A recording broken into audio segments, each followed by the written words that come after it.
Afternoon, and welcome to the CERIAS Security Seminar for Spring Semester 2008. We're in the process of getting a connection set up here to display from the laptop, so it may be just a moment. I'll say a few words about the seminar. This has been going on a continuous basis now for well over a dozen years.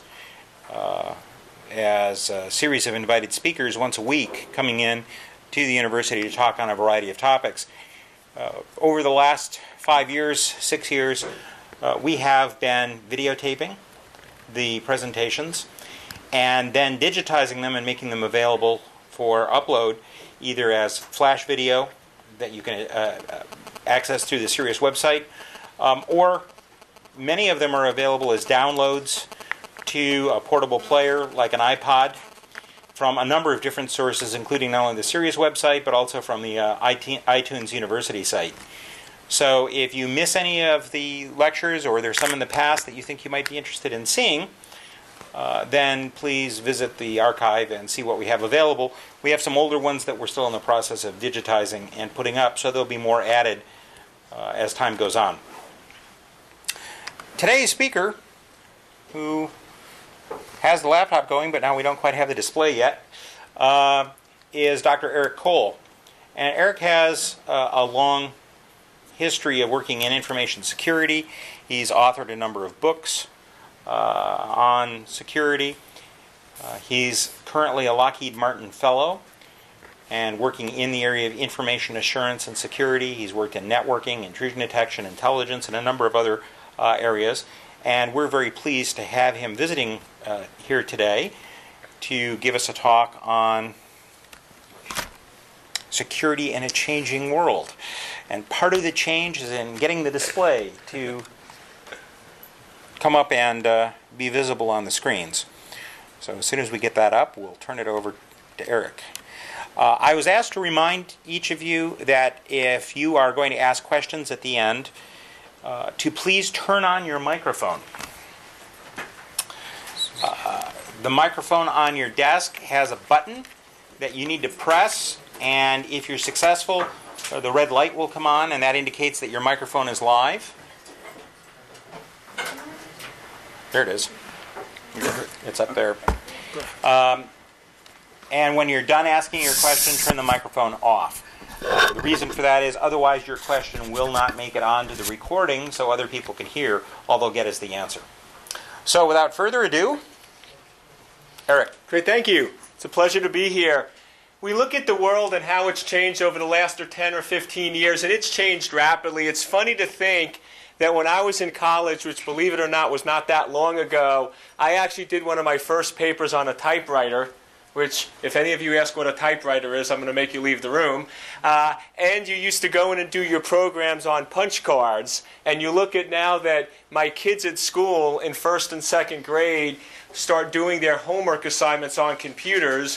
You have information accessible anywhere. From that perspective, technology has changed drastically over the last 15 or 20 years. But the real question is, has security really changed that much? Or are we just making it much harder than it needs to be?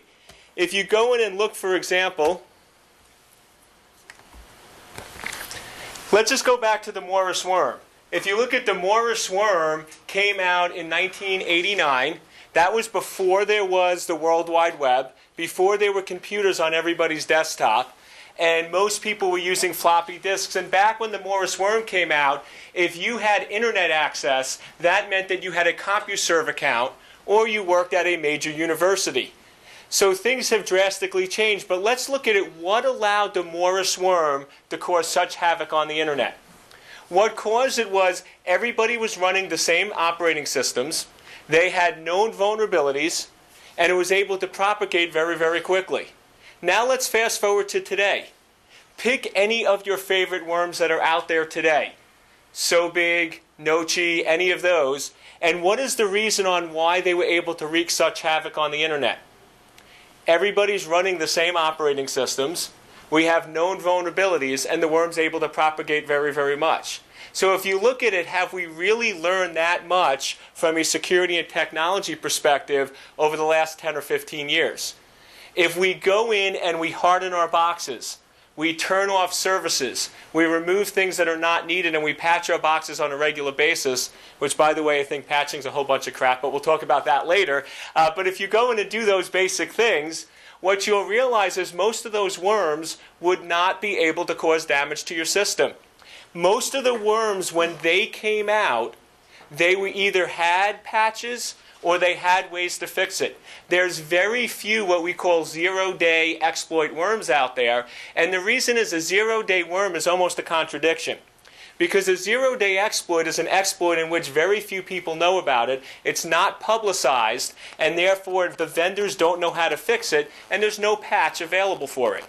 So the second that you take a zero-day exploit and you put it in a worm, where it's now openly breaking into systems across the internet, that exploit is now public. People will know about it. People can identify it. And therefore, patches and other solutions can be put out there. So therefore, while you might see a few of these early adopters, zero-day worms, most of the worms out there and most of the worms that have wreaked havoc, from Code Red to NIMDA to any of those, if you kept your system up to date and fully patched, you would not be vulnerable.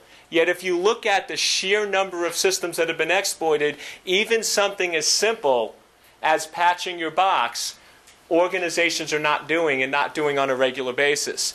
We also go in and look at USBs. There's, by the way, one of the new trends, it was just publicly released so I could talk about it. I knew about it several weeks earlier. But what's happening now is you go to trade shows or you go to these different events and they love giving out these little USB drives. You can get USB drives from anybody now for 5, 12, or even a gig. They're giving them out like candy. And the problem is, what if you go in and you start putting worms, viruses, or malicious code on those? You plug those into a system and they get exploited. One of my favorite stories is doing a work for a client, and they knew, and this has been replicated many times, but they knew they were having an authorized pen test with social engineering against their organization starting on Monday. They went in on Friday, had an all-hands meeting, and told every one of their employees, somebody's going to try to manipulate you. Somebody's going to try to get information out of you and cause harm. Personally, I think that made the test bogus because you're not testing a real condition if you warn everybody to be on their best behavior for Monday and Tuesday, and then they go back to their bad patterns of behavior. But the bottom line is, even with everybody being warned, you go in and you take 50 USB sticks and you just drop them around the parking garage, outside where people like to go smoke, where people like to eat lunch. And with the experiment I did, dropped 50 USB drives, and within 4 days, 35 of them were plugged into computers. How did I know? Because it was an authorized test. There was a backdoor program on it, and when I scanned for that backdoor program across the company's IP addresses, I found 35 systems infected. So if you look at a simple problem like that, you go in and tell people, don't plug in the USB drive. And this isn't new. I remember back in the 80s when I worked at the agency and I headed up the virus infection team. How did viruses spread in the 80s? Floppy disks, the good old 5 1/4 ones. So if somebody got a virus, what did you do? You said, what floppies did you put in your computer? You then figured out what the floppies were. You found the virus. You figured out what other people they gave it to. You went in and cleaned up those systems. And then when nobody was looking, you beat the user to make sure they didn't do it again. But the problem is the way we solved that was scanning any media before we put it into our system.